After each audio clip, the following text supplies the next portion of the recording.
আসসালামু আলাইকুম ওরহমতুল্লাহ। আমি আহমদ রায়হান ফারহি, আইন বিভাগ, ঢাকা বিশ্ববিদ্যালয়। ব্লুস্টার একাডেমির পক্ষ থেকে আজকের ক্লাসে সকলকে স্বাগত জানাচ্ছি। প্রিয় শিক্ষার্থী বন্ধুরা, প্রত্যাশা রাখি মহানুভব সৃষ্টিকর্তার অতিশয় অনুগ্রহে তোমরা সকলেই ভালো আছো, সুস্থ আছো। আজ আমরা ইংরেজি প্রথম পত্রের আরও একটি কবিতা দি স্কুল বয় পড়ব। চলো তাহলে শুরু করা যাক। এই পাঠটার নাম দেওয়া হয়েছে why does a child hate school? কেন একটি শিশু স্কুলকে ঘৃণা করে? এখানে উল্লেখ করা ভালো যে লেসন 3 এবং 72 এই সংক্রান্ত কিছু কথা আছে, যেটি হচ্ছে আমাদের ট্রাফিক পুলিশ কবিতায় বলা হয়েছে। তোমরা চাইলে সে দেখে নিতে পারো। Why does a child hate school? কেন একটি শিশু স্কুলকে ঘৃণা করে? চাইল্ডটা হচ্ছে একটা সিঙ্গুলার নাউন, যার প্লুরাল হচ্ছে চিলড্রেন। কেন একটি শিশু স্কুলকে ঘৃণা করে?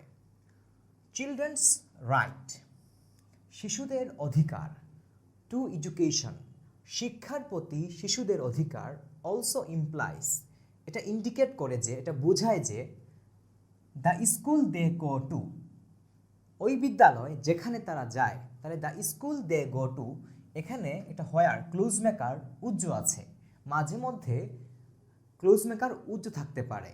তাহলে the school where they go to, যা স্কুল যেখানে তারা যায়, উইল হ্যাভ থাকবে আ প্লিজেন্ট, একটি আনন্দঘন অ্যান্ড লার্নিং ফ্রেন্ডলি এনভায়রনমেন্ট, এবং একটি আনন্দঘন এবং শিখন বান্ধব পরিবেশ থাকবে।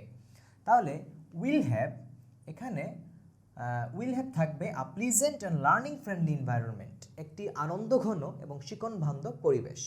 এখানে একটা গুরুত্বপূর্ণ গ্রামাটিক্যাল রুল আছে, সেটা হচ্ছে যদি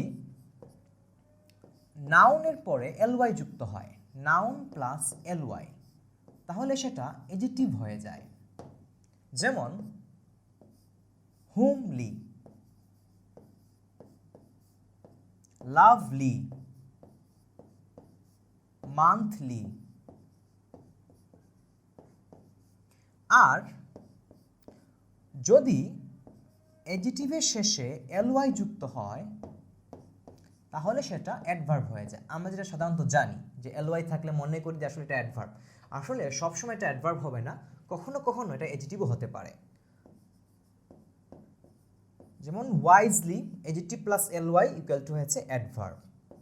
ক্লেভারলি ইত্যাদি। তাহলে ফ্রেন্ডলি ওয়ার্ডটা হচ্ছে এডজেক্টিভ, কারণ নাউনের পরে এলওয়াই যুক্ত হয়েছে। হোয়ার, যেখানে এভরিওয়ান, প্রত্যেকে, উইল হ্যাভ থাকবে অ্যান এনজয়েবল টাইম, যেখানে প্রত্যেকের একটি উপভোগ্য সময় থাকবে। এনজয়েবল টাইম, যে টাইমটাকে এনজয় করা যায়।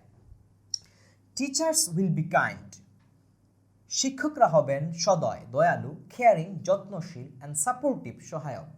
অ্যান্ড, এবং চিলড্রেন উইল ফিল রিল্যাক্সড, এবং শিশুরা রিল্যাক্সড অনুভব করবে, মানে স্বচ্ছন্দ বোধ করবে। এখানে একটা কোয়েশ্চেন আছে যে আমরা সাধারণত জানি ভার্বকে মডিফাই করে অ্যাডভার্ব, তাহলে ফিল যেহেতু এখানে একটা ভার্ব, তাহলে এখানে রিল্যাক্সড, এটা তো এডিটিভ ব্যবহার করা হয়েছে, পাস্ট পার্টিসিপল, এখানে কেন অ্যাডভার্ব ব্যবহার করা হলো না? কারণ এক ধরনের বিশেষ ভার্ব আছে যেগুলোকে বলা হয় লিঙ্কিং বা কপিউলেটিভ ভার্ব। তো লিঙ্কিং ভার্ব কাকে বলে? লিঙ্কিং ভার্ব হচ্ছে ওই সকল ভার্বের পরে কিছু নাউন বা এডিটিভ থাকবে, যেটা ওই সেন্টেন্সের সাবজেক্টকে ইন্ডিকেট করবে, অর্থাৎ ভার্বের পরে ওয়ার্ডটাকে সাবজেক্টের সাথে লিঙ্ক করবে, যার কারণে এর নাম হচ্ছে লিঙ্কিং ভার্ব। তাহলে ফিল কিন্তু একটি লিঙ্কিং ভার্ব। এরকম অনেক কিছু লিঙ্কিং ভার্ব আছে, যেমন feel, smell, sound, remain, be verbs, এগুলো হচ্ছে লিঙ্কিং ভার্বের উদাহরণ। এই জন্য এখানে রিল্যাক্সড অ্যাডজেক্টিভ হয়েছে। নো হার্শ ওয়ার্ডস, কোনো কটু কথা, উইল বি স্পোকেন, বলা হবে না, টু দেম, তাদের সাথে, অ্যান্ড স্পেশাল কেয়ার, বিশেষ যত্ন, will be taken of children, নেওয়া হবে ওই শিশুদের ক্ষেত্রে, উইথ লার্নিং ডিসেবিলিটিস। তাহলে যে শিশুদের লার্নিং ডিসেবিলিটি, অর্থাৎ শিক্ষার ক্ষেত্রে প্রতিবন্ধকতা আছে, আমরা যাদেরকে স্পেশাল চাইল্ড বলছি, বিশেষ শিশু বলছি, তাহলে চিলড্রেন উইথ লার্নিং ডিসেবিলিটিস, এটা কিন্তু একটা এডজেক্টিভ ফ্রেজ, কারণ চিলড্রেন নাউনটাকে মডিফাই করছে। তাহলে শিখন প্রতিবন্ধকতা সম্পন্ন শিশুদের ক্ষেত্রে বিশেষ যত্ন নেওয়া হবে। দ্যাট, আনফরচুনেটলি, দুর্ভাগ্যক্রমে, এই দ্যাট কি বোঝাচ্ছে? এই যে উপরে যে কথাগুলো বলছে এই কথাগুলোটা মানে হচ্ছে যে শিশুদের অধিকার, সেখানে শিক্ষকদের সদয় হওয়া এবং রিল্যাক্স অনুভব করা, এই জিনিসটা দ্যাট আনফর্চুনেটলি দুর্ভাগ্যক্রমে is not the general picture in our schools. আমাদের স্কুলগুলোতে সাধারণ চিত্র নয়, মানে আমাদের স্কুলগুলোতে এই কথাগুলোকে ফলো করা হয় না। দ্য সিস্টেম অফ এডুকেশন, শিক্ষার পদ্ধতি in our part of the world, আমাদের অংশে, বিশ্বে আমাদের অংশে শিক্ষার পদ্ধতিটা ডাজ নট অ্যালাউ, অনুমতি দেয় না, অনুমোদন দেয় না, চিলড্রেন, শিশুদেরকে মাচ ফ্রিডম, অধিক স্বাধীনতা। মাচ ওয়ার্ডটা সবসময় আনকাউন্টেবল নাউনের সাথে বসে, ফ্রিডম ওয়ার্ডটা হচ্ছে আনকাউন্টেবল, যার পূর্বে মাচ বসেছে। তাহলে আমাদের অংশে বিশ্বের মধ্যে কি করে না, যে শিশুদেরকে অধিক স্বাধীনতা দেওয়া হয় না। অ্যান্ড এবং ক্লাসরুমস লুক মোর লাইক কেজেস, এবং এখানে ক্লাসরুমগুলোকে, শ্রেণীকক্ষগুলোকে অনেকটা খাঁচার মতো মনে হয়। ক্লাসরুম লুক মোর লাইক কেজেস, এখানে লুক লাইক একটা গ্রুপ ভার্ব আছে, দেখতে হওয়া, আবার এখানে লাইক ওয়ার্ডটা লুক মোর লাইক কেজেস, অনেকটা খাঁচার মতো মনে হয়। হোয়ার, যেখানে, দে আর পেন্ট আপ, যারা আবদ্ধ থাকে। পেন্ট আপ ওয়ার্ডটা হচ্ছে এডজেক্টিভ, মানে হচ্ছে ক্যাপ্ট ইনসাইড, যেখানে শিশুরা আবদ্ধ থাকে ফর আওয়ার্স, ঘন্টার পর ঘন্টা ধরে, মানে কি বলেছে যে ক্লাসরুমগুলো একটা খাঁচার মতো মনে হয়, এই খাঁচার মধ্যেই শিশুরা ঘন্টার পর ঘন্টা আবদ্ধ থাকে। Rabindranath Thakur read his an Eastern university, unit 6-এ ওনার একটা পার্ট আছে, গুরুত্বপূর্ণ, খুবই গুরুত্বপূর্ণ একটি পার্ট অ্যাডমিশনের জন্য এবং একাডেমিকের জন্য। সেই পার্টে কি, ফাউন্ড ইট আনঅ্যাকসেপ্টেবল, এই ইট বলতে বোঝাচ্ছে এই যে জেনারেল পিকচারগুলোকে, এটা কি করেছেন, আনঅ্যাকসেপ্টেবল পেয়েছেন, মানে অগ্রহণযোগ্য, এটা হচ্ছে এডজেক্টিভ, মানে গ্রহণ করতে পারেন নাই, আমাদের এই নিয়ম নীতিগুলোকে, সিস্টেমটাকে তিনি গ্রহণ করতে পারেন নাই। সেখানে তিনি অনেক কথা বলেছেন, শিক্ষার কিভাবে একটা আধুনিক পরিবেশ হওয়া উচিত, যুক্তিসঙ্গত পরিবেশ হওয়া উচিত। সো ডিড উইলিয়াম ব্লেক, এমনকি উইলিয়াম ব্লেকও এটাকে গ্রহণ করতে পারেননি। এখানে একটা গুরুত্বপূর্ণ গ্রামাটিক্যাল রুল আছে, যেটাকে বলা হয় অ্যাফার্মেটিভ এগ্রিমেন্ট। অ্যাফার্মেটিভ এগ্রিমেন্টটা কি? আমরা জানি যে একটা কথাকে বারবার রিপিটিশন করলে, পুনরাবৃত্তি করলে একটু বিরক্তির উদ্রেক হয়। তো যখন আমরা অনেক বড় একটা সেন্টেন্স বলবো যে আমি গতকাল নদীতে গোসল করেছিলাম, এখন পাশে আমার একজন বন্ধু বলল যে আমিও করেছিলাম, সে কিন্তু একথা আবার বললো না যে গতকাল আমিও নদীতে গোসল করেছিলাম। বাক্যটা অনেক বড় হয়ে যায়, আমাদের বিরক্তির উদ্রেক করে। তাহলে কোনো একটা কাজ, যেটা অ্যাফার্মেটিভ মানে পজিটিভ বাক্য হবে, যে কোনো একটা কাজ করা হয়েছে, সেই কাজটা অন্য একজন করেছে বা আবার করা হয়েছে, তখন পুনরাবৃত্তি ছাড়া দুটো অ্যাফার্মেটিভ রুল ব্যবহার করা হয়। এখানে দুটো রুল আছে, সেটা হচ্ছে, এক নম্বর হচ্ছে so plus auxiliary verb plus subject. দ্বিতীয় রুল হচ্ছে subject plus auxiliary verb plus too. যেমন আমি একটা উদাহরণ দিলাম, আই ওয়েন্ট টু স্কুল, আমি বিদ্যালয়ে গেলাম। আই ওয়েন্ট টু স্কুল, আমি বিদ্যালয়ে গেলাম। এখন আমরা যদি এটা করতে চাই যে তুমিও গেলে, সেক্ষেত্রে ইংলিশটা কি হবে, প্রথমে আসবে স, তারপরে ওয়েন্ট পাস্ট ইনডিফিনিট টেন্স। তো পাস্ট ইনডিফিনিট টেন্সের আমরা জানি কোনো অক্সিলারি ভার্ব নাই, সেক্ষেত্রে নিয়ে আসতে হয় ডিড। তাহলে স ডিড ইউ, অথবা আমরা বলতে পারি যে ইউ ওয়ার্ক হার্ড, তুমি কঠোর পরিশ্রম করো, আমিও কঠোর পরিশ্রম করি। তাহলে হচ্ছে প্রথমে বসছে স, তারপরে auxiliary verb work present indefinite tense, auxiliary verb হচ্ছে ডু এবং ডাস, যেহেতু পরে আই আছে সেহেতু হবে do. So do I subject, অথবা আই ডু টু। আশা করি বিষয়টা বুঝতে পেরেছ। তাহলে Rabindranath Thakur read his an Eastern university unit 6 found it unacceptable, এটাকে অগ্রহণযোগ্য পেয়েছেন, গ্রহণ করতে পারেননি। So did William Blake, William ব্লেকও গ্রহণ করতে পারেননি। প্রথমে স এসেছে, তারপরে ফাউন্ড পাস্ট ইনডিফিনিট টেন্স, যার কারণে ডিড বসেছে, সাবজেক্ট উইলিয়াম ব্লেক। আচ্ছা, তারপরে উইলিয়াম ব্লেক সম্পর্কে তথ্য দিয়েছে কিছু। উইলিয়াম ব্লেক 1757 থেকে 1857, এখানে একটু ভুল করেছে, বইয়ে ভুল ইনফরমেশন দেওয়া আছে। এটা মূলত ওনার মৃত্যু তারিখ হচ্ছে 1827, নয়। অ্যান ইংলিশ পোয়েট, একজন ইংরেজি কবি ছিলেন, পেইন্টার, চিত্রকর ছিলেন, হুজ ফেভারিট সাবজেক্টস, যার প্রিয় বিষয়গুলো ইনক্লুডেড চিলড্রেন, শিশুদের গ্রহণ করেছিল, মানে যার প্রিয় একটা সাবজেক্ট ছিল শিশুদের নিয়ে লেখা। উনি একজন ইংলিশ কবি ছিলেন এবং রোমান্টিসিজম নিয়ে খুব লেখালেখি করেছেন, এবং সিম্বলিজমের কবি তিনি ছিলেন। খুব বেশি তার কবিতার মধ্যে অনেক সিম্বল ব্যবহার করতেন, প্রতীক ব্যবহার করতেন। আমরা এখানেও দেখব স্কুল বই কবিতাতেও তিনি অনেক প্রতীক ব্যবহার করে অন্য একটা মিনিং তুলতে দিয়েছেন। তাহলে যার প্রিয় সাবজেক্ট ছিল শিশু। ইন হিজ পোয়েম, তার কবিতায় the school boy Blake rights, Blake লিখেন অ্যাবাউট আ ইয়াং বয়, একটি ছোট বালক সম্পর্কে। ইয়াং শব্দটা সবসময় দিয়ে যুবক অর্থ দিবে তা এমনটা না, এটা শিশুদের ক্ষেত্রেও বোঝানোর ক্ষেত্রে ব্যবহার করা হয়। তাহলে অ্যাবাউট এ ইয়াং বয়, একটি ছোট বালক সম্পর্কে লিখেন, হু ইজ আনহ্যাপি, যে অখুশি, উইথ হিজ স্কুল, তার স্কুলকে নিয়ে, হোয়ার, যেখানে, ডাউর ফেসড টিচার্স, এটা হচ্ছে এটা এডজেক্টিভ ফ্রেজ, ডাউর ফেসড টিচার্স। ডাউর মানে হচ্ছে কঠোর, সিভিয়ার, কঠিন, ফেস টিচার্স মানে কঠিন চেহারার শিক্ষকরা, গিভ দেন জয়লেস লেসনস, আনন্দহীন পাঠদান। এখানে লেসন বানানটা ভুল দেওয়া আছে, কারণ লেসন বানানে ই হয় না, এই যে উপর লক্ষ্য করেছ লেসন বানানে ই এর পরে এ হয় না, কিন্তু এখানে এ দেওয়া হয়েছে। তাহলে হোয়ার, যেখানে, ডাউর ফেস টিচার্স, যে কঠিন চেহারার শিক্ষকরা, গিভ দেন জয়লেস লেসন, আনন্দহীন পাঠদান। আচ্ছা, জয়লেস লেসন, আনন্দহীন পাঠদান। ডাউর ফেসের কি বোঝানো হচ্ছে, আমরা যখন ছোট ছিলাম দেখা হচ্ছে যে প্রাইমারি স্কুল যখন পড়তাম, যে শিক্ষকরা খুব বেত নিয়ে হাঁটতেন বা রাগী চোখ ছিল, লাল লাল চোখ ছিল, সেই শিক্ষকরা খুব বেশি ভয় পেতাম। তো এদের পড়াটা আমাদের ভালো লাগতো না, কিন্তু আমরা অনেক ভয়ে ভয়ে মার খাওয়ার ভয়ে শিখতাম। সেখানে বলেছেন যে কঠিন চেহারার শিক্ষকরা আনন্দহীন পাঠদান দেন। হি উড রেদার, সে বরং লাইক, পছন্দ করে, টু বি আউটডোর্স হওয়ার জন্য, মানে বাহিরে চলে যাওয়ার জন্য পছন্দ করে।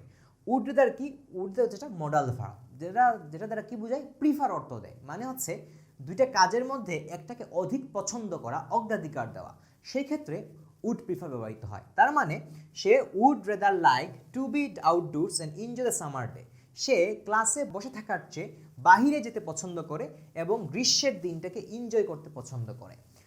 আমরা অনেকেই স্পেশাল ক্লুজে উড রেদার পড়েছি, এবং উড রেদার একটা বিখ্যাত উদাহরণ আছে যে আই উড রেদার ডাই দেন বেগ, আমি মরব তবু ভিক্ষা করব না। এই যে ভিক্ষা করার চেয়ে মৃত্যুকে প্রাধান্য দেওয়া হয়েছে, এটাই হচ্ছে উড রেদারের ব্যবহার। তো he would rather like to be outdoors and enjoy summer day, summer এখানে হচ্ছে এডজেক্টিভ ডেকে মডিফাই করছে। তোমরা এখানে আমাকে প্রশ্ন করতে পারো যে সামার ডে কীভাবে এনজয় করে। বিষয়টা হচ্ছে এই কবিতাটা কিন্তু ইংল্যান্ডের প্রেক্ষাপটে লেখা, ওইখানকার এনভায়রনমেন্টে লেখা। উইলিয়াম ব্লেক একজন ইংলিশ কবি ছিলেন। ইংল্যান্ডে সারা বছর প্রায় ঠান্ডা থাকে, তুষারপাত থাকে, সেখানে কিন্তু গ্রীষ্মকালটা খুব কম সময় থাকে, যার কারণে গ্রীষ্মকালে অনেক স্কুল কলেজ বন্ধ থাকে। তখন মানুষরা বিভিন্ন গ্রীষ্মকালীন ছুটিতে যায় বা উপভোগ করে সময়টাকে, মানে ওই সময়টা ওদের জন্য উপভোগের সময়। আমাদের এখানে গ্রীষ্মকালটা খুব গরম থাকে, প্রখর রোদ থাকে, খরা থাকে, কিন্তু সেখানে গ্রীষ্মকালটা খুব নাতিশীতোষ্ণ থাকে, যার কারণে ওরা সামারকে খুব বেশি পছন্দ করে। হি প্লিডস উইথটা অ্যাপ্রোপ্রিয়েট প্রিপোজিশন, প্লিডসের পরে উইথ বসে। প্লিডস উইথ মানে স্বনির্বন্ধ মিনতি করা, অনুরোধ করা। হিজ প্যারেন্টস, সে তার বাবা মার কাছে বিনত অনুরোধ করে, টু রেস্কিউ হিম, তাকে উদ্ধার করার জন্য, ফ্রম দ্য ড্রাজারি অফ স্কুলের ড্রাজারি শব্দের অর্থ হচ্ছে হার্ড ওয়ার্কিং, কঠোর পরিশ্রম, অথবা এই শব্দটার অর্থ দাসত্ব নেওয়া যায়, স্লেভারি। তাহলে সে তার বাবা মার কাছে স্কুলের দাসত্ব থেকে, কঠোর পরিশ্রম থেকে উদ্ধার করার জন্য স্বনির্বন্ধ অনুরোধ করে, মিনতি করে। তারপর দেখো warm up activities. Think about your own school days, ওনটা কিন্তু অ্যাডজেক্টিভ, অনেক সময় এটাকে ইন্টেন্সিফাই করার জন্য, যে বললাম মাই ওন বুক, আমার নিজের বই। মাই বুক বললেও কিন্তু অর্থটা হয়ে যায়, কিন্তু আমরা বললাম মাই ওন বুক, আমার নিজস্ব বুক, আর একটু ইন্টেন্সিফাই করার জন্য ব্যবহার করা হয়। Think about your own school days, তোমার নিজের স্কুল ডেজ সম্পর্কে চিন্তা করো। ডিড ইউ ফিল, তুমি কি অনুভব করেছিলে, like the boy in the poem, কবিতাটিতে বালকটির মতো তুমি কি অনুভব করেছিলে, or did you have a different experience, নাকি তোমার একটি ভিন্ন অভিজ্ঞতা রয়েছে। ডিসকাস ইন আ গ্রুপ, গ্রুপে আলোচনা করো। এখানে দেখো ডিফারেন্ট ওয়ার্ডটা কিন্তু অ্যাডজেক্টিভ, আর ডিফারেন্টলি হচ্ছে অ্যাডভার্ব। এটার নাউন হচ্ছে ডিফারেন্স, আর এটার ভার্বটা হচ্ছে ডিফারেন্সিয়েট। ডিফারেন্স মানে পার্থক্য সূচিত করা। আচ্ছা, আস্ক ইউর ফ্রেন্ডস, তোমার বন্ধুদের জিজ্ঞাসা করো, to talk about their experience, তাদের অভিজ্ঞতা নিয়ে কথা বলতে, ইন স্কুলে and see where you are similar and where different, কোথায় তোমরা সদৃশ আর কোথায় ভিন্ন, মানে এক্সপিরিয়েন্সের মধ্যে। Give a 5-minute lecture in ক্লাসে 5 মিনিট লেকচার দাও on what you consider to be an ideal learning environment স্কুলে আদর্শ শিক্ষার পরিবেশ কি হতে পারে, এই সম্পর্কে তুমি কি মনে করো, কি বিবেচনা করো, সেই সম্পর্কে 5 মিনিট লেকচার দাও। আমরা বিগত একটি কবিতায় পড়েছিলাম এ 5 মিনিট লেকচার, এটাকে বলা হয় কম্পাউন্ড এডজেক্টিভ, বা যদি হাইপেন থাকে বলা হয় হাইপেনেটেড এডজেক্টিভ। মানে এখানে লেকচারটা হচ্ছে নাউন আর এ 5 মিনিট পুরোটা হচ্ছে এডজেক্টিভ। এই জন্য এডজেক্টিভ ফ্রেজও বলতে পারি, কম্পাউন্ড এডজেক্টিভও বলতে পারি। চলো তাহলে কবিতায় যাওয়া যাক। স্কুল বয় কবিতাটি উইলিয়াম ব্লেকের songs of innocence and of experience গ্রন্থ থেকে নেওয়া হয়েছিল। এই গ্রন্থটা মূলত দুইটা ভিন্ন কাব্যগ্রন্থের সংকলন, একটা সংস অফ ইনোসেন্স, একটা সংস অফ এক্সপেরিয়েন্স। উইলিয়াম ব্লেকের আরেকটি মজার গ্রন্থ আছে যার নাম হচ্ছে the marriage of heaven and hell, স্বর্গ এবং নরকের মধ্যে বিবাহ। আচ্ছা, তো এই কবিতায় ইনোসেন্স কথাটা বারবার আসবে বা অনুসরণীতি আসবে, বা সংস অফ ইনোসেন্স কাব্যগ্রন্থে নেওয়া হয়েছে। এখানে ইনোসেন্স দ্বারা আসলে যে আমরা যেটা বলি যে নিষ্পাপ, এটা সেরকম অর্থ দিচ্ছে না। ইনোসেন্স শব্দের অনেকগুলো অর্থ আছে, যেমন হচ্ছে good things, happy things, purity, যে পবিত্রতা, নিষ্কলুষতা, এগুলা ইনোসেন্সের অর্থ, মানে ভালো জিনিসটাকে ইনোসেন্স বলা হবে। আচ্ছা, তাহলে এই স্কুল বই কবিতা দেখো মোট 6টা স্ট্যাঞ্জা আছে। আমরা স্ট্যাঞ্জা বলেছিলাম স্তবক, তাহলে 1 2 3 4 5 6, 6টা স্ট্যাঞ্জা আছে এবং প্রত্যেকটা স্ট্যাঞ্জায় 5টা করে লাইন আছে। তো ইংরেজি সাহিত্যে 5 লাইন স্ট্যাঞ্জাকে বলা হয় কুইন্টেট। আমরা যেমন ল্যাংস্টন হিউজেসের ড্রিমস কবিতা পড়েছিলাম, সেখানে বলেছিলাম 4 লাইন স্ট্যাঞ্জা, 4 লাইন স্ট্যাঞ্জাকে বলা হয় কোয়াট্রেন, আর 5 লাইন স্ট্যাঞ্জাকে বলা হয় কুইন্টেট। এই কবিতার থিমটা হচ্ছে down sides and drawbacks of formal learning, আনুষ্ঠানিক শিক্ষার ত্রুটি বা অপূর্ণতা, যে আনুষ্ঠানিক শিক্ষার যে নেতিবাচক দিকগুলো আছে সেখানে উপস্থাপন করা হয়েছে। এই কবিতা একটা পেস্টোরাল পোয়েম। পেস্টোরাল পোয়েমটা কি, বা ইংরেজি এটাকে বলা হয় পেস্টোরালিজম। পেস্টোরাল পোয়েম, এটাকে সাহিত্যে বলা হয় পেস্টোরালিজম।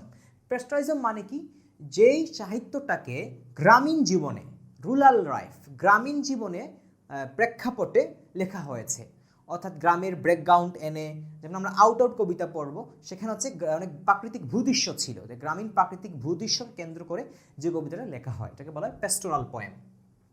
চলো কবিতা শুরু করা যাক। I love to rise in a summer morn when the birds sing on every tree. The distant huntsman winds his horn and the skylark sings with me. Oh, what sweet company! এই কবিতা গুরুত্বপূর্ণ কি জন্য? এই কবিতার একটা স্ট্যাঞ্জা এক meaning দিচ্ছে আর বাকি যে স্ট্যাঞ্জাগুলো আছে সেগুলো ভিন্ন মিনিং দিচ্ছে। আচ্ছা, প্রথম স্ট্যাঞ্জায় সব হ্যাপি, মানে একটা আনন্দঘন বর্ণনা দিচ্ছে যে I love to rise in a summer mourn, mourn মানে হচ্ছে মর্নিং, আমি গ্রীষ্মের সকালে ঘুম থেকে উঠতে পছন্দ করি, সকালবেলা ঘুম থেকে উঠতে পছন্দ করি। হোয়েন যখন, দ্য বার্ড সিং পাখিরা গান গায়, অন এভরি ট্রি প্রত্যেকটি গাছে গাছে যখন পাখিরা গান গায়। এই এভরি হচ্ছে এখানে একটা অ্যাডজেক্টিভ, কারণ ট্রির আগে বসেছে। যখন গাছে গাছে পাখিরা গান গায়, দ্য ডিস্ট্যান্ট হচ্ছে অ্যাডজেক্টিভ, দূরের, দূরবর্তী, নাউন হচ্ছে ডিস্ট্যান্স। দ্য ডিস্ট্যান্ট হান্টসম্যান মানে হচ্ছে হান্টার, শিকারী, উইন্ডস হিজ হর্ন যখন দূরের শিকারী তার বাঁশিতে বাতাস দেয়, ফু দেয়, যখন তার বাঁশি বাজায়। হর্ন এখানে বাঁশি অর্থ দিচ্ছে। And the Skylark sings with me, এবং স্কাইলার্ক একটা পাখি, যেটা বাংলা হচ্ছে ভরত পাখির মতো, তো এটা ইংলিশ মতো অন্য ভরত পাখি এবং স্কাইলার্ক পাখি এক না, আমরা স্কাইলার্ক পাখির অনুবাদ স্কাইলার্কই করেছি। তাহলে the Skylark sings with me, এবং স্কাইলার্ক পাখি আমার সাথে গান গায়।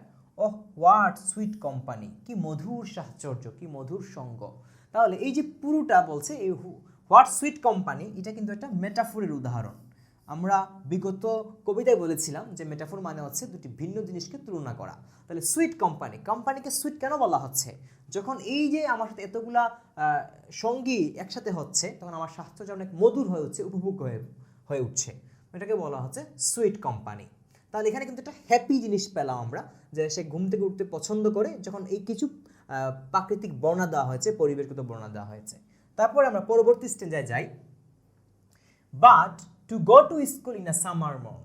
কিন্তু এই যে এমন একটা সুন্দর গ্রীষ্মের সকালে স্কুলে যাওয়াটা, ইট ড্রাইভস অল জয় অ্যাওয়ে। ড্রাইভ অ্যাওয়ে একটা গ্রুপ ভার্ব, যার মানে হচ্ছে দূর করে দেওয়া, তাড়িয়ে দেওয়া। তাহলে ইট ড্রাইভস অল জয় অ্যাওয়ে, এটা সকল আনন্দকে তাড়িয়ে দেয়। Under a cruel I out on.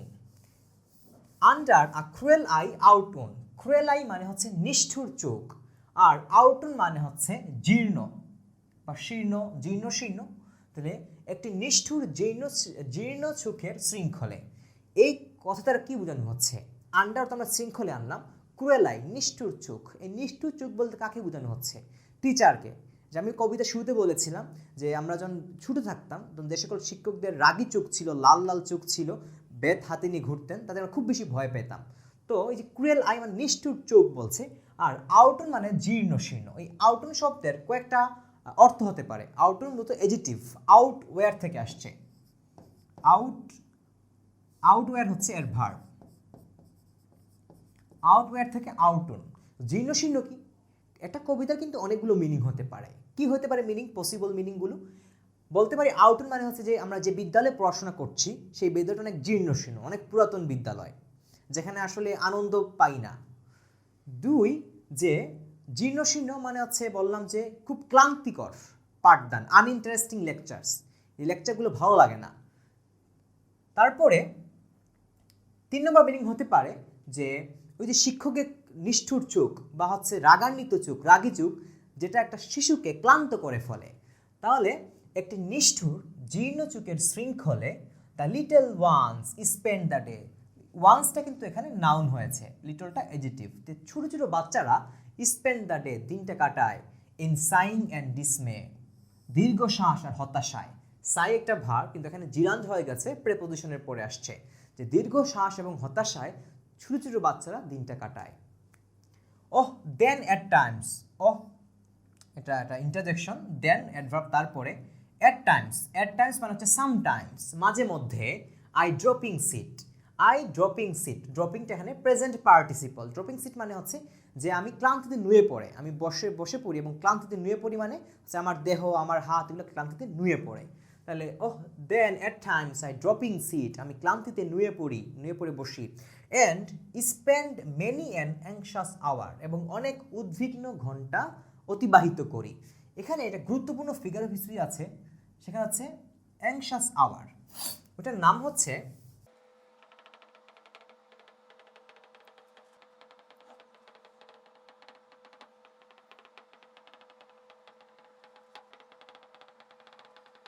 Figure of স্পিচের নামটা হচ্ছে ইপিথেট বা হাইপেলেজ। এটা মানে কি?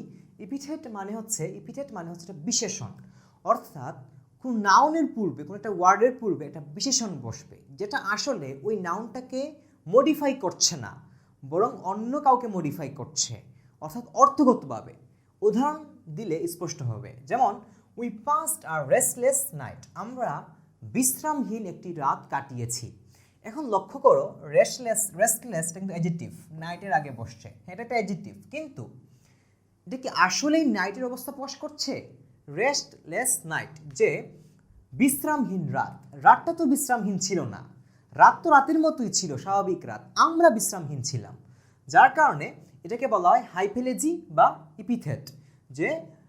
যে এমন একটা বিশেষণ যে নাউনের পূর্বে বসবে, এটা আসলে অ্যাডজেক্টিভ, কিন্তু আসলে ওই নাউনটাকে বর্ণনা করছে না, অবস্থা প্রকাশ করছে না।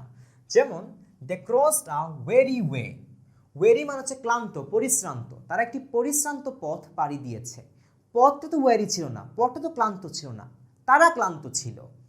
তারপরে আমরা প্রায় সময় বলি ইট ওয়াজ আ হ্যাপি ডে, অনেক আনন্দের দিন, খুশির দিন। He spent a happy day, সেটা খুশির দিন অতিবাহিত করেছে। আসলে দিনটা খুশি ছিল না, দিনটা স্বাভাবিকই ছিল। আমার কাছে দিনটা খুশি হয়েছিল, আমার কাছে অনেক খুশির কাজ ঘটেছে, বা আমি অনেক খুশি ছিলাম এই দিন, যার কারণে দিনটা খুশি হয়েছে আমার কাছে। দিন স্বাভাবিকই, তো এটাকে বলা হয় ইপিথেট বা হাইপেলেজি।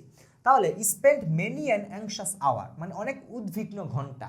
ঘন্টা কিন্তু উদ্বিগ্ন ছিল না, ওই বালকটা, ছোট ছোট শিশুরা উদ্বিগ্ন ছিল, যার কারণে বলা হয়েছে উদ্বিগ্ন ঘন্টা।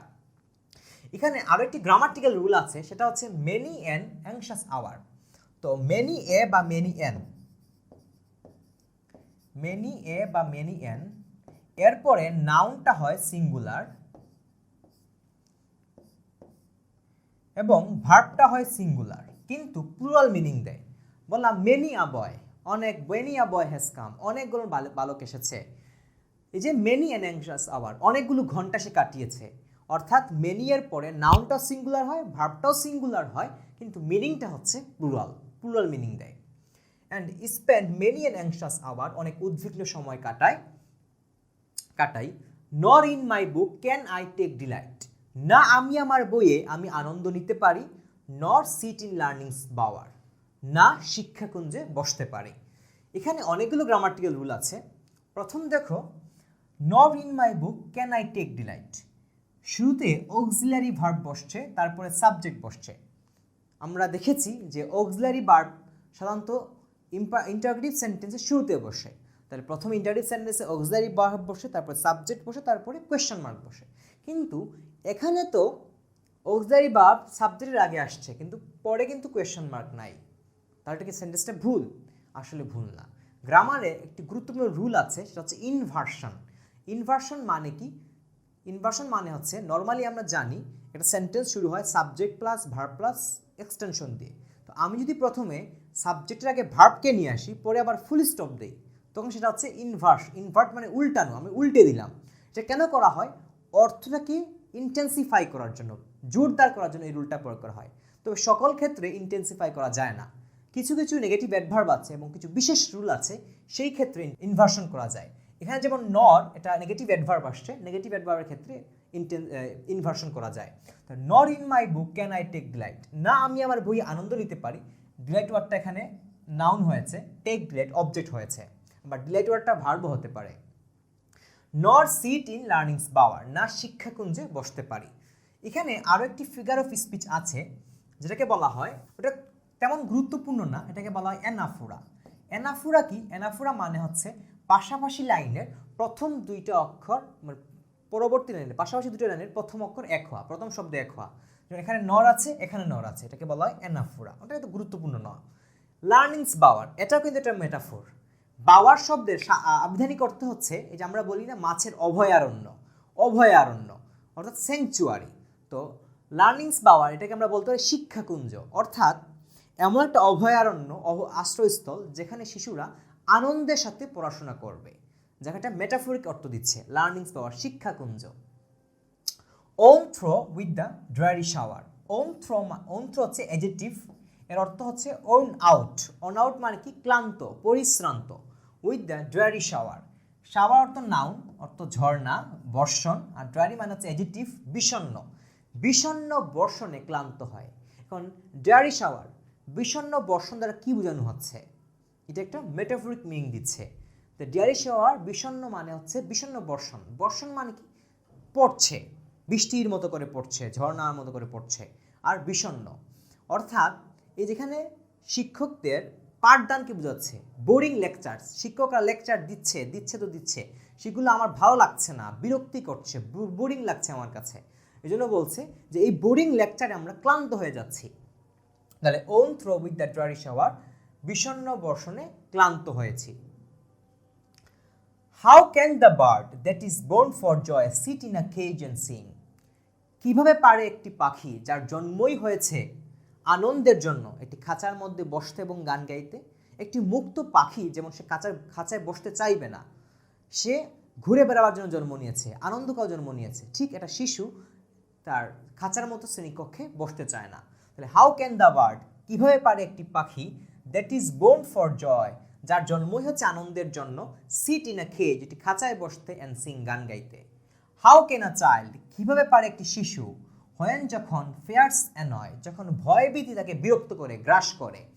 ফেয়ার্স অ্যানয়, এটা কিন্তু একটা ফিগার অফ স্পিচ, যেটা পার্সনিফিকেশন, আমরা বিগত ক্লাসেগুলোতে পড়ে এসেছি। পার্সনিফিকেশন বলেছিলাম যে কোনো বস্তু বা অন্য কিছুকে, থিংয়ের মাঝে মানুষের কোনো বৈশিষ্ট্য দেওয়া। এখন অ্যানয়, বিরক্ত করা, এটা তো আসলে মানুষ করতে পারে নর্মালি। ফিয়ার্স, ভয়ভীতি, যে ভয়, আতঙ্ক তো মানুষকে বিরক্ত করতে পারে না, জাস্ট এটা মেটাফরিক্যালি ব্যবহার করা হয়েছে। পার্সনিফিকেশন কিন্তু মেটাফরি একটা প্রকারভেদ। তাহলে হোয়েন যখন, ফিয়ার্স অ্যানয়, যখন ভয়ভীতি, আতঙ্ক বিরক্ত করছে, জ্বালাতন করছে, গ্রাস করছে, but drop his tender wing, এবং তার কচি কোমল ডানাগুলো কি হচ্ছে, নুয়ে পড়েছে, ড্রপ হচ্ছে। টেন্ডার উইং এটাও কিন্তু মেটাফোর। এই কবিতায় প্রচুর মেটাফোর ব্যবহার করা হয়েছে। আমি আগেই বলেছিলাম যে উইলিয়াম ব্লেক হচ্ছে পয়েট অফ সিম্বলিজম, প্রতীকতার কবি। তিনি খুব বেশি প্রতীক ব্যবহার করে অর্থ প্রদান করতে চান। তাহলে টেন্ডার মানে কোমল ডানা, তো ডানা দ্বারা কি বোঝানো হচ্ছে, কোমল ডানা দ্বারা শিশুদের হাত বোঝানো হচ্ছে, কচি কোমল হাতগুলোকে ডানা বলা হচ্ছে। তাহলে যে কিভাবে পারে একটি শিশু যখন ভয় আতঙ্ক তাকে কি করে জ্বালাতন করে এবং তার কচি কোমল ডানাগুলো ক্লান্তিতে নুয়ে পড়ে, অ্যান্ড ফরগেট ভুলে যায় হিজ ইয়ুথফুল স্প্রিং। ইয়ুথফুল স্প্রিং এটা কিন্তু একটা মেটাফরিক্যাল, ইয়ুথফুল স্প্রিং।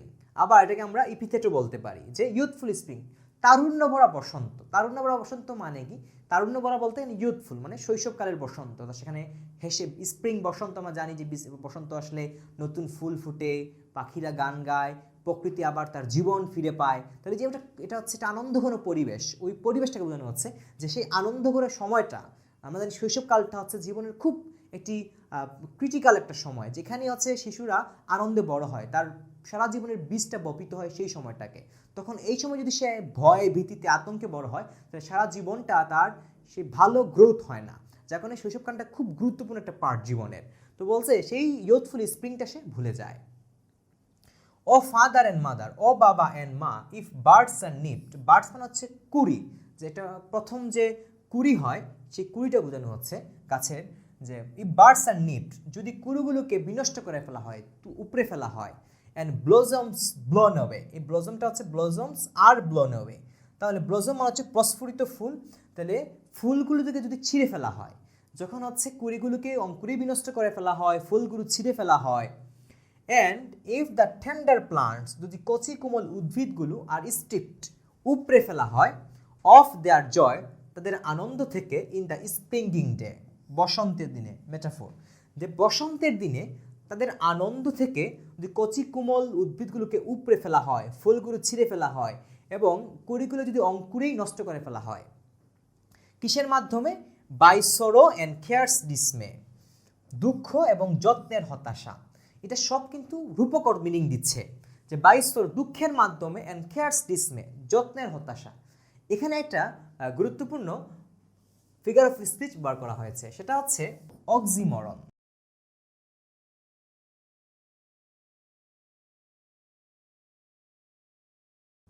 অক্সিমরন কি, অক্সিমরন মানে হচ্ছে পাশাপাশি দুইটি বিপরীত শব্দ একসাথে বসানো হবে, কন্ট্রাডিক্টরি।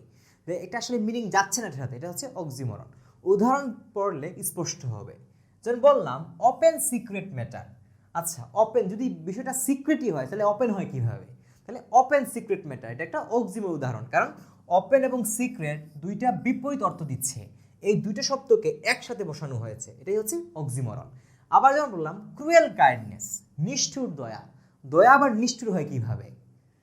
তারপরে অরিজিনাল কপি, কপি তো কপি, কপি মানেই নকল, অরিজিনাল কপি আবার মূল আবার নকল হয় কেমনে, তাহলে অরিজিনাল কপিটা হচ্ছে অক্সিমরন। ঠিক আনপপুলার সেলিব্রিটি, সেলিব্রিটি মানেই হচ্ছে বিখ্যাত ব্যক্তি, সে আবার আনপপুলার হয় কিভাবে, তাহলে অক্সিমরনটা হচ্ছে পাশাপাশি দুইটি বিপরীত শব্দকে একসাথে বসানো হবে। যেমন কেয়ারস ডিসমে, যত্নের হতাশা। যত্ন তো আসলে মানুষকে আনন্দ দেয়, তাহলে কি আবার হতাশা হয় কিভাবে, কারণ অধিক যত্ন, যখন কেউ তোমার অধিক যত্ন নিচ্ছে তো তোমার বিরক্তি চলে আসে, হতাশা চলে আসে। সেই কথা বলা হয়েছে যে দুঃখের মাধ্যমে, যত্নের হতাশার মাধ্যমে, যে তাদের বসন্তের দিন থেকে, আনন্দ ভরা দিন থেকে যদি উপড়ে ফেলা হয়। এইসব কথাগুলো দ্বারা বাচ্চা নিজেকে বোঝাচ্ছে, বাচ্চা যে যদি ফুলগুলোকে আপনি যদি কোনো একটা অঙ্কুরই নষ্ট করে ফেলা হয় তাহলে সেটা তার বড় হবে না, কোনো কিছু দিবে না, ফল আসবে না সেখান থেকে। তাহলে যদি শৈশবকালটাই নষ্ট করে ফেলা হয় তাহলে ভবিষ্যতে তো আমি ভালো কিছু করতে পারবো না। How shall the summer arise in joy, কীভাবে গ্রীষ্ম উদিত হবে, ইনজয় আনন্দের মধ্য দিয়ে, or the summer fruits appear, অথবা গ্রীষ্মের ফলগুলো দৃশ্যমান হবে, or how shall we gather, কীভাবে আমরা সংগ্রহ করব, হোয়াট গ্রিভস ডিস্ট্রয়, যা দুঃখ, দুঃখ কষ্ট যা ধ্বংস করে ফেলে, কিভাবে আমরা সেগুলো সংগ্রহ করব, অর ব্লেস দ্য মেলোইং ইয়ার, কীভাবে কোমল বছর, সুখময় বছরকে আমরা আশীর্বাদ করব, when the blast of winter, যখন শীতের প্রবল ঝাপটা, বাতাসের প্রবল ঝাপটা আসবে, তখন কিভাবে আমরা হচ্ছে এই কাজগুলো করব। তো এগুলো বলছে যে সামার দ্বারা আমরা চাইল্ডহুডকে বোঝাচ্ছে, সামার দ্বারা চাইল্ডহুডকে বোঝাচ্ছে, আর উইন্টার দ্বারা অ্যাডাল্টহুডকে বোঝাচ্ছে, যে প্রাপ্তবয়স্ক। যদি শৈশবে হচ্ছে আমরা হচ্ছে আনন্দ না করতে পারি, হেসে খেলে অধ্যয়ন করতে না পারি, মজাদার এবং এটা আনন্দঘন পদ্ধতিতে শিক্ষা গ্রহণ করতে না পারি, তাহলে আমরা হচ্ছে ভালো শিখতে পারবো না। যখন আমাদের প্রাপ্তবয়স্কটা আমরা যখন বড় হব, আমাদের কিছুই অর্জন থাকবে না। তাহলে বলছে how shall the summer rise enjoy, চাইল্ডহুডটা কীভাবে আনন্দে বেড়ে উঠবে এবং চাইল্ডহুডের যে অর্জনগুলা সেটা কীভাবে আসবে, অ্যান্ড দুঃখ কষ্ট যা ধ্বংস করে দিয়েছে, এই যে বোরিং লেকচার্স বা জীর্ণ বিদ্যালয়, এই যে বিষয়গুলো, এগুলো যা ধ্বংস করে দিয়েছে, এগুলো আমরা কীভাবে আবার সংগ্রহ করব। আর ব্লেস দ্য মেলোইং ইয়ার, মেলোইং ইয়ার দ্বারা হচ্ছে সুখময় বছরকে বোঝাচ্ছে, কোমল বছরকে বোঝাচ্ছে। মেলোইং ইয়ারকে বোঝানো হচ্ছে। When the blast of winter appear, যখন শীতের প্রবল ঝাপটা চলে আসবে, মানে যখন প্রাপ্তবয়স্ক হয়ে যাব আমরা, তখন কীভাবে আমরা সেই শৈশবকালের যে অর্জনগুলো ফিরে পাবো। তাহলে এই কবিতায় কিন্তু আমরা 6টা স্টেজ দেখলাম। প্রথম স্টেজে কি হয়েছে, হ্যাপির কথা বলা হয়েছে, তার মানে এটা চাইল্ডহুডকে বোঝানো হয়েছে একটা স্টেজের মাধ্যমে, যে আনন্দের কথা। আচ্ছা, আর বাকি স্টেজগুলোতে লস অফ ইনোসেন্স হয়েছে এবং সেখানে দুঃখের কথাগুলো বলা হয়েছে। মানে এটা কিন্তু প্রত্যেকটা প্রতীক দ্বারা বোঝানো হচ্ছে যে সুখের সময় খুব কম থাকে। ইংল্যান্ডে যেমন সামার অংশটা বা সামারের সময়টা কালটা খুব কম সময় থাকে, এই সময়টা মানুষ আনন্দ করে, উপভোগ করে। ঠিক তোমার হচ্ছে বাকি সময়টা অনেক বন্ধুর হয়, প্রতিকূল হয়। ঠিক অ্যাডাল্টহুডটা আমাদের সেইভাবে বলানো হয়েছে, উইন্টারের মাধ্যমে সেটা হচ্ছে সিম্বলাইজ করা হয়েছে। এখন আমরা অনুশীলনীতে চলে যাব। এখন আমরা অনুশীলনীর যে প্রশ্নগুলো দেওয়া আছে সেগুলোর উত্তর খুঁজব। দ্য পোয়েম, এই কবিতাটি বিগিন, শুরু হয়েছে বাই ইনভোকিং, বন্তনা করার মাধ্যমে, আহ্বান করার মাধ্যমে, আ ব্রাইট সামার মর্নিং, একটি উজ্জ্বল গ্রীষ্মের সকাল, অ্যান্ড এবং ইন, শেষ হয়েছে with a blast of winter দিয়ে। What is the significance of the shift, এই পরিবর্তনের তাৎপর্যটা কি? লক্ষ্য করো, এই যে আমরা কবিতাকে দুই ভাগ করে দিয়েছি, যে প্রথম ভাগে কি হয়েছে, যে ব্রাইট সামার মর্নিং দিয়ে কবিতাটা শুরু হয়েছে, এই যে in a summer morning, and কি যে শেষ হয়েছে, blast of winter, when the blast of winter দ্বারা শেষ হয়েছে। এই পরিবর্তনের তাৎপর্যটা কি? আমরা আগেই বলেছি যে সামার মর্নিং এখানে বোঝানো হচ্ছে চাইল্ডহুডকে বোঝানো হচ্ছে, এবং ব্লাস্ট অফ উইন্টার দ্বারা অ্যাডাল্টহুডকে বোঝানো হচ্ছে। তাহলে শৈশবকালের যে আনন্দঘন পরিবেশ, সেটা ব্রাইট সামার মর্নিং দ্বারা প্রতিকায়িত করা হচ্ছে, আর প্রাপ্তবয়স্ক যেমন অ্যাডাল্টহুড চলে আসবে, সেখানকার তিক্ত বাস্তবতাকে ব্লাস্ট অফ উইন্টার দ্বারা প্রতিকায়িত করা হয়েছে। তারপরে the poem moves between innocence, কবিতাটি ইনোসেন্সের মধ্যে মুভ করছে। ফার্স্ট স্টেঞ্জায় ইনোসেন্সের কথা বলা হয়েছে, loss of innocence the remaining stanza, এবং বাকি স্টেঞ্জাগুলোতে লস অফ ইনোসেন্স ঘটেছে। What is behind the loss, এই লসের পিছনের কারণগুলো কি, নেপথ্য কারণ কি? আমরা প্রথমেই বলেছি যেখানে ইনোসেন্স দ্বারা নিষ্পাপ বা নির্দোষ যে বোঝানো সেটা না, এখানে ইনোসেন্স দ্বারা বোঝানো হচ্ছে শুভ্রতা, নিষ্কলুষতা, good things, happy things, hope, purity, এগুলো বোঝানো হচ্ছে। আর ঠিক এর বিপরীত বোঝানো হচ্ছে লস অফ ইনোসেন্স। তাহলে যে প্রথমটা শুধু আনন্দের কথা বলছে, হ্যাপি কথা বলছে, গুড থিংসের কথা বলছে, এটা ব্রাইট সামার মর্নিং কথা বলছে, কিন্তু বাকি স্টেঞ্জাগুলোতে, বাকি 5টা স্টেঞ্জা কি হয়েছে, শুধু তিক্ত বাস্তবতার কথা বলা হয়েছে, রিয়েলিটির কথা তুলে ধরা হয়েছে। যে তখন তাহলে এই যে লসের কারণটা কি? কারণ চাইল্ডহুডটা খুব সংক্ষিপ্ত একটা সময়, এই সংক্ষিপ্ত সময়কে ছোট্ট একটা স্টেজের মাধ্যমে বোঝানো হয়েছে, আর যে অ্যাডাল্টহুডটা অনেক বিশাল জীবনের পরিক্রমায়, যার কারণে সেটাকে বাকি 5টা স্টেজ দ্বারা বোঝানো হয়েছে। What does the boy to school, বালকটি স্কুলে কি করে? How does he endure his joyless lesson, কিভাবে সে তার আনন্দহীন পাঠকে সহ্য করে। তো স্কুলে কি করে? এই যে সে হতাশায় দিন কাটায় এবং এসে তার ক্লান্তিতে তার নুয়ে পড়ে, সে হাত নুয়ে পড়ে, এইসব কথাগুলো আসবে এবং অনেক উদ্বিগ্ন সময় কাটায়। What does a cruel eye outworn refer to, এই কবিতা অনেকগুলো গুরুত্বপূর্ণ ফ্রেজ আছে যেগুলো খুব গুরুত্বপূর্ণ অ্যাডমিশনের জন্য, একাডেমিকের জন্য। তাহলে ক্রুয়েল আই আউটুন দ্বারা কি বোঝানো হচ্ছে? এটা বলেছিলাম যে একটা নিষ্ঠুর জীর্ণ চোখ, মানে হচ্ছে the boring lectures of the teacher that tyres the boy, যে শিক্ষকের খুব বিরক্তিকর পড়াশোনা যেটা বালককে কি করছে, পরিশ্রান্ত করে ফেলছে। তাহলে এই যে ক্রুয়েল আই দ্বারা হচ্ছে নিষ্ঠুর চোখ, আর আউটুন মানে জীর্ণ শীর্ণ, আমরা বিস্তারিত পড়েছি কবিতার মধ্যে। হোয়াট ডাজ দ্য ডেয়ারিশ ওয়ার্ড, ডেয়ারিশ ওয়ার্ড কি বোঝানো হচ্ছে সেটাও আমরা আগে বলছি।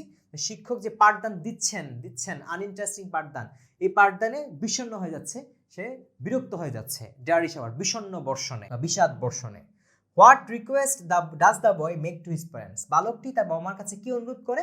আমরা ইন্ট্রোডাকশনে পড়েছিলাম বালকটি তার বাবা মার কাছে অনুরোধ করে তাকে স্কুলের দাসত্ব থেকে, কঠোর পরিশ্রম থেকে মুক্তি দিতে। What is the mood of the poem, কবিতার মুডটা কি? এটা খুব গুরুত্বপূর্ণ। মানুষের দুইটা মুড থাকে, একটা হচ্ছে নৈরাশ্য মুড, একটা আশাবাদ মুড। এটাকে বলা হয় অপটিমিজম আর পেসিমিজম। অপটিমিজম মানে হচ্ছে আশাবাদ, যেটা আমরা আই ডাইড ফর বিউটি কবিতার মধ্যে অপটিমিজম বলা হয়েছে, আর স্কুল বয়টা হচ্ছে পেসিমিজম। পেসিজম মানে হচ্ছে নৈরাশ্যবাদ, মানে পেসিমিস্টিক। এই কবিতা শুধু নিরাশার কথা বলতে তুলে ধরেছে, নৈরাশ্যবাদ। Find out the meaning of the following ফ্রেজেসের অর্থ কি? সুইট কোম্পানি, মধুর সাহচর্য, association of good friends, dropping sit, sit and drop, to drop and sit, learning's power, learning's পাওয়ারের সঙ্গে একটু পড়েই আসতেছে। ফিয়ার্স অ্যানয়, যে ফিয়ারফুল এনভায়রনমেন্ট, ভীতিপূর্ণ পরিবেশ। বার্ডস আর নিপড, কুড়িগুলো অঙ্কুরে বিনষ্ট হচ্ছে। মেলোইং ইয়ার, মেলোইং ইয়ার দ্বারা হচ্ছে কোমল বা সুখময় বছরকে বোঝানো হচ্ছে। অবশ্য কোনো কোনো অভিধানে বলা হয়েছে মেলোইং দ্বারা অটামকে বোঝানো হচ্ছে। ইংল্যান্ডে আমরা জানি পৃথিবীর বেশিরভাগ দেশে 4টা ঋতু, আমাদের দেশে অবশ্য 6টা ঋতু আছে, কিন্তু 6টা ঋতু আসলে এভাবে বাহ্যিকভাবে এখন দেখা যায় না, লক্ষ্য করা যায় না। তো 4টা ঋতু কি কি? প্রথম হচ্ছে আসবে সামার, সামারের কথা এখানে আছে। 2 নম্বর হচ্ছে স্প্রিং, স্প্রিংয়ের কথাও আসছে এখানে বারবার, স্প্রিং ডে, ইউথফুল স্প্রিং। 3 নম্বর হচ্ছে অটাম, এই অটামটা সরাসরি এখানে নাই, এখানে মেলোইং ইয়ার বলার মাধ্যমে অটামকে বোঝানো হয়েছে, ব্লেস দ্য মেলোইং ইয়ার। আর উইন্টারের কথা তো আছেই, যে সুখময় বছর। মেলোইং দ্য এখানে সফটনেস বোঝাচ্ছে, হ্যাপিনেস বোঝানো হচ্ছে। আচ্ছা, তারপর আসো এ মেটাফোরের সংজ্ঞা দেওয়া আছে, এই সংজ্ঞাটা এখান থেকে মুখস্থ করে নেওয়ার চেষ্টা করবে। A metaphor is a comparison of one thing to another, একটা জিনিসে তার একটা জিনিসের তুলনা, without the use of like or as, like এবং এস ব্যবহার না করে, to provide a clear description, একটি পরিষ্কার বর্ণনা দেওয়ার জন্য। An example from the poem seems learning power, learning power বলছে একটা মেটাফোর বলা হচ্ছে, হুইচ অ্যাকচুয়ালি মিনস, যার আসল অর্থ হচ্ছে আ গার্ডেন, একটি বাগান, where a child can learn happily, যেখানে একটি শিশু আনন্দের সাথে শিখতে পারে। Find out a couple of other metaphors from the poem, কবিতা কিন্তু আরও অনেক মেটাফোর করা হয়েছে, যেমন sweet company, dreary shower, learning's power, tender wing, youthful spring, mellowing year, অনেক মেটাফোর এভাবে ইউজ করা হয়েছে। What is the meaning of the following words? হার্নস মানে শিকারি, অ্যানয় মানে জ্বালাতন করা, বিরক্ত করা, ডিস্টার্ব, ব্রদার, ডিসপ্লে মানে হচ্ছে হতাশা, ব্লাস্ট মানে হচ্ছে, একটা তো ব্লাস্ট তো বিস্ফোরণ, একটা হচ্ছে প্রবল বাতাসের ঝাপটা, ডিস্ট্রাকটিভ স্টোর্ম, আর ড্রেরি মানে হচ্ছে বিষাদ, বিষণ্ণ। Write 150 word passage on the importance of joyful learning in childhood, চাইল্ডহুডে যে আনন্দঘন শিক্ষার গুরুত্ব নিয়ে একটা প্যাসেজ লিখতে বলেছে বা প্যারাগ্রাফ লিখতে বলেছে। তাহলে আমরা এই কবিতাটি পুরো বিশ্লেষণ করে পড়লাম।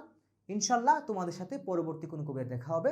ততক্ষণ পর্যন্ত ভালো থাকো, সুস্থ থাকো, আল্লাহ হাফেজ।